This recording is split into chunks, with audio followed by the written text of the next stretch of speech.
Welcome back to Callahan's Corner, where you ask the questions. We answer them live here on Facebook. So one of the questions submitted earlier this week was how to utilize the direct cost feature in the bottom left-hand corner of the Service Autopilot estimate. So this is going to be your job costing feature in Service Autopilot. So if you're using a MORE system, a multiple overhead recovery system, the direct cost is going to be part of your overhead recovery for your materials, your equipment, and subcontractors. And then I'm going to show you how to break out your labor with labor burdens separately on the actual job.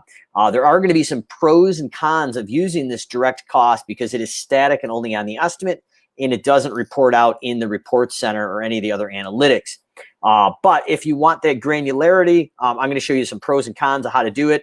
Or pros and cons of using it, how to use it, and then if you want to have a fully loaded overhead recovery system that's a little more streamlined with no manual entry and updating with less room for error, I'll also show you how to do that as well. So what I'm going to do is open up the screen here and show you how this actually lays out. So as usual fashion, we're going to bump this down. We're inside Service Autopilot right now, and the first thing I'm going to do is just go into add an estimate and show you what I'm actually talking about as direct costs. So direct costs are down here on the bottom. And that is really the area that we're talking about. So the question is, what is it? How do we utilize direct costs? And what's the foundational part of that? So like I said, it's a static number. It only works on the estimate. There's no reporting around it. I can't speak to V3 updates. Potentially, maybe something like this would be locked in there and used, but I have not heard from Service Autopilot, yay or nay. But this is obviously in version 2 right now, and it does work, but it is a static number that doesn't leave the estimate. So I'm going to show you 2 ways of tackling your direct cost as far as an overhead methodology.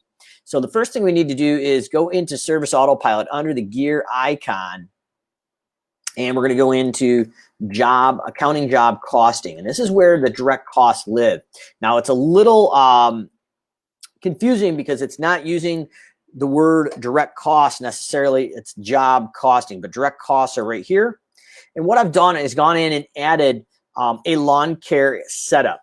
And we put an 18-foot trailer, a 36-inch walk behind, a 36-inch Laser Z, a 2500 HD truck. And these are potentially the makeup of the equipment of that crew, as well as a maintenance crew package. That's our weed whackers, blowers, and stick etchers. So I've broken these all down. So if we go into the example of the 2500 pickup truck, this is what's actually behind the scenes. So I've named it. I put the description for the lawn mowing crew. The type is an asset and equipment, and that's important because on the next screen, I'm going to show you how we recover that as a percentage, and it's active. So once you got that in there and hit save, but most people are wondering, hey, Mike, how did you come up with $5.63 as a job costing item? So what we've done is gone into an equipment costing breakdown for the MORE system, very similar to Charles Vanderkooy's system in his book that he taught. Now, what we've done here is I've got the example in column here. So I've got that Chevy 2500, and I've got the purchase price of $28,000, 5 years finance, 6% interest, and the salvage value years per day, hours per day. And I've got some hourly operating costs, and I'm including inflation of 3.5%, annual insurance and licensing, and I'm going in and put miles per year, miles per gallon, cost per fuel per gallon, annual fuel cost, number of oil changes. What's the cost for that oil change? So we're just dialing into that system of what this truck is breaking down, number of tire changes per year, the tire change interval, how many miles, and the cost of tire replacement. So what that's going to do is get me an additional maintenance cost, or basically an hourly cost per hour for this truck of $5.63. And it also is going to give me a yearly operating budget and a monthly operating budget. What's that vehicle actually costing me? So I'm taking the hourly cost with additional maintenance, kind of fudge factor in there for my truck, my trailer.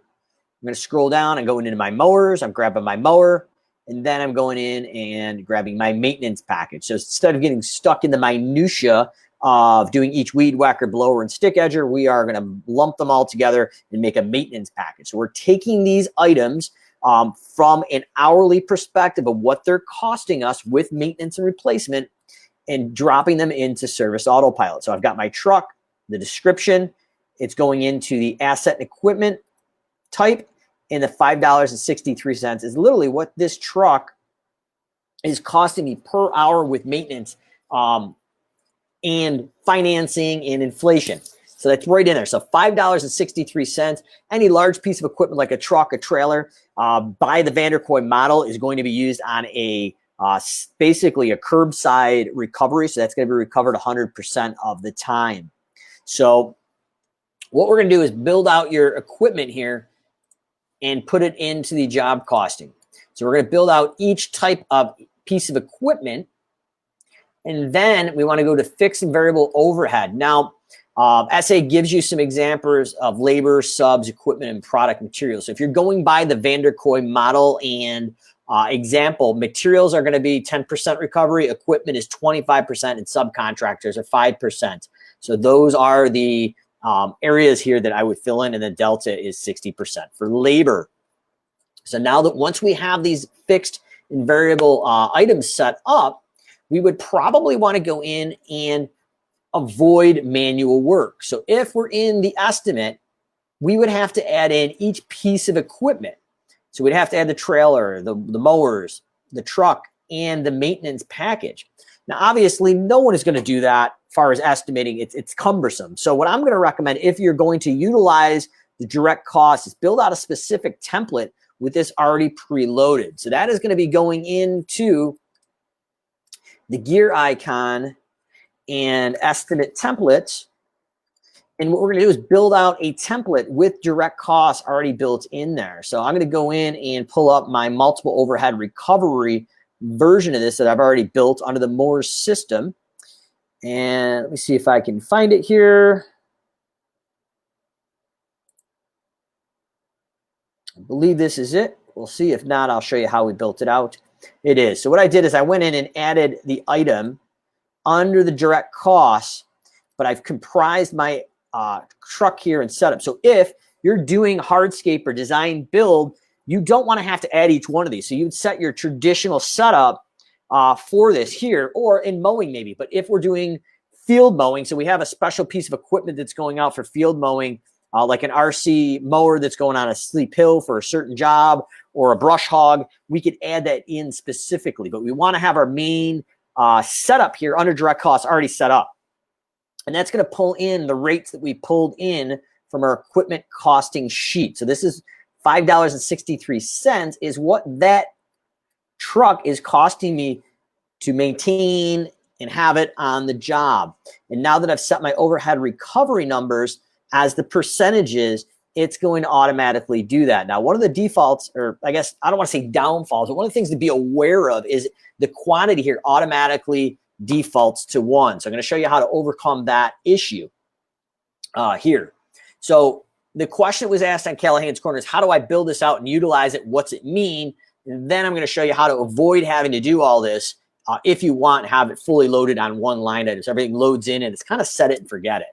But the idea here is that we've built this template and we're going to hit save. Now, what I'm going to do is go into a test client, and the workflow that would go on here for a lawn mowing example is we'd go into property measurements,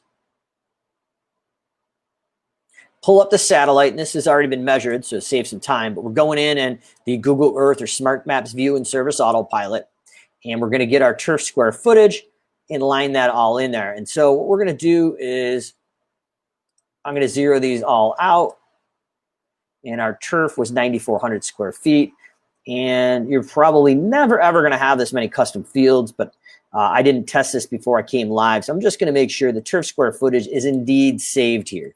But the idea is whether in your office or virtual assistant, you're measuring the lawn on Smart Maps V1 or V2 or V3, you're labeling it, you're color coding it for simplicity.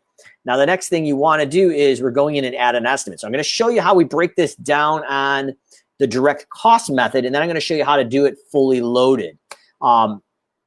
So behind the scenes here, what we've really got going on is I'm going to go into templates and I'm going to grab my MORS, my multiple overhead recovery with direct cost example.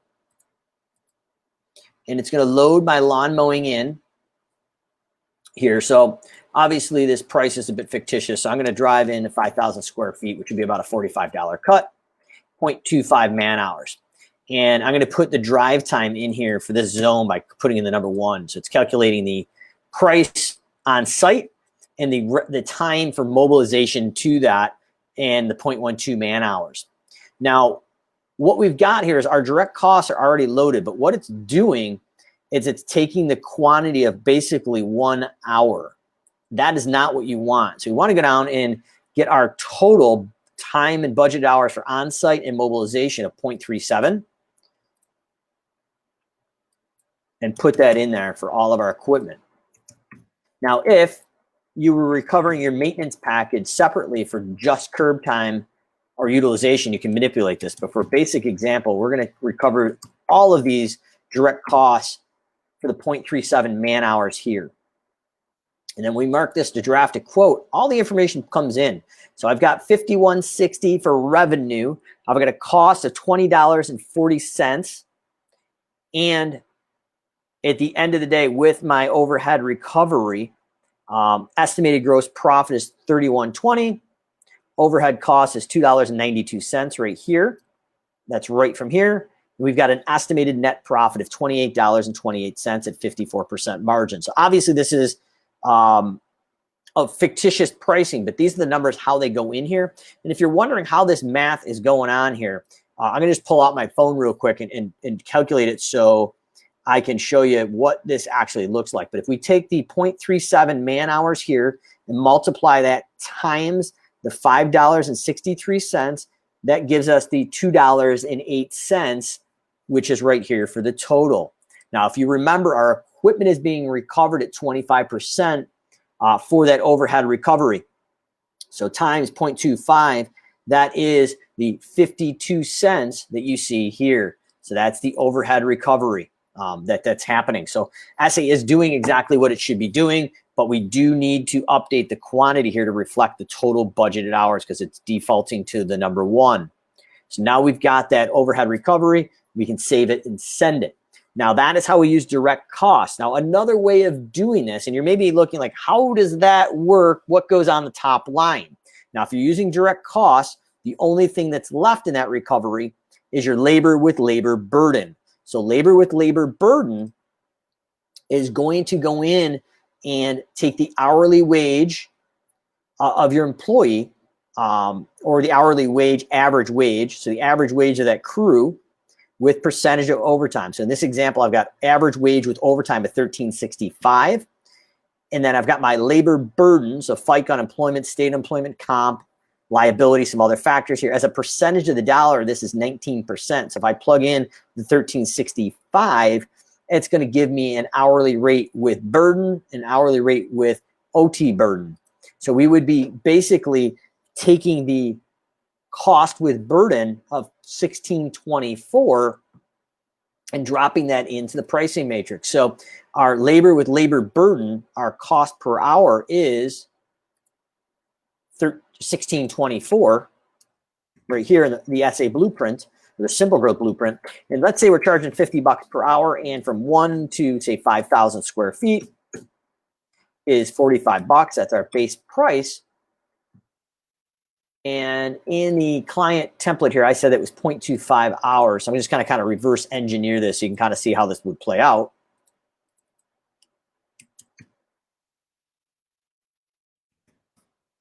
That's going to give us the base price, and say every 5,000, over a base price of 5,000 maybe is $3 more. And if we are dividing it out by 50, it is 0.06 man hours and $97 of labor and labor burden. That is the example that you are looking at here for the direct cost. So you're only looking at labor and labor burden. The other way of doing it is going in and building out your mowing crew, and same exact equation far as the math, but this is different. So if we're charging $50 an hour, and let's say our total break even is $36 per man hour, including labor and labor burden, and our fixed and general administrative costs, and we've already recovered on an hourly rate our material, equipment, and subs, you could say, okay, on average, that is $36 break even. And this is going to multiply the 0.25 man hours times the 36. So you've noticed instead of $4 break even cost just on labor and labor burden, our fully break even number with the overhead recovery of everything that's in direct cost fully loaded here is $9. So everything else kind of works the same, but our numbers as far as budgeted costs are different. So after talking to Service Autopilot and their development team, there is no negative, as far as I'm concerned, to have this fully loaded number on the Service Autopilot estimate, and it saves you the step of direct cost. Now, in design build, you may need that granularity, and that's perfect. But if you're doing general maintenance or estimating, home cleaning, things like that, as far as I'm concerned, I don't see any reason to take it and recreate the wheel as far as having to go out and manipulate these direct costs and update this each time. I would rather have it fully loaded up top here. So literally all you do is hit quote and it's already in there and you know you're good. Now, if V3 has some evolutions of direct costs and some things around this where this quantity field is dynamic and matches up to the budgeted hours, then there may be a whole different conversation. But as it is right now, I'm recommending fully loading that top number with labor and labor burden and overhead recovery. So it's your total break even. So at the bottom, all we have is our net profit. But if you would like to have that granularity of direct costs, I would not leave it open to the estimator to add the items. Pre-build a template that fully loads all those pieces of equipment, train them to update the quantity, and then if you have an ancillary piece of equipment, design build, or something else that's not used all the time, then you add that in. And I already have that preloaded. So comments and questions drop below. Callahan's Corner. You ask the questions. We answer them live right on here at Facebook. All things business and Service Autopilot.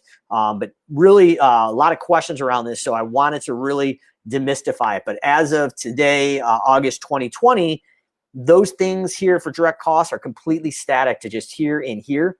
And they do not translate into the report center, jobs, or anything else. So as far as I'm concerned, I would rather minimize the steps, streamline the process for your office or your VA.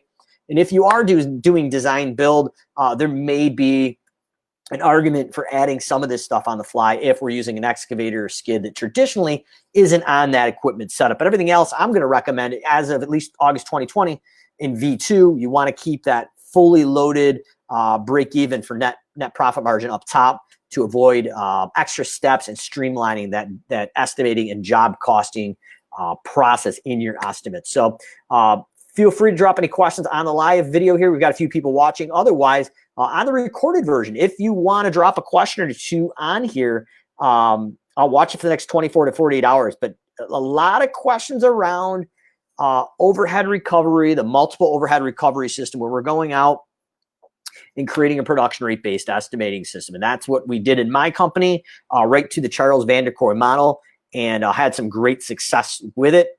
And this is how we can use Service Autopilot to implement that job costing and direct cost feature right in V2. So comments, questions, drop below. Callahan's Corner.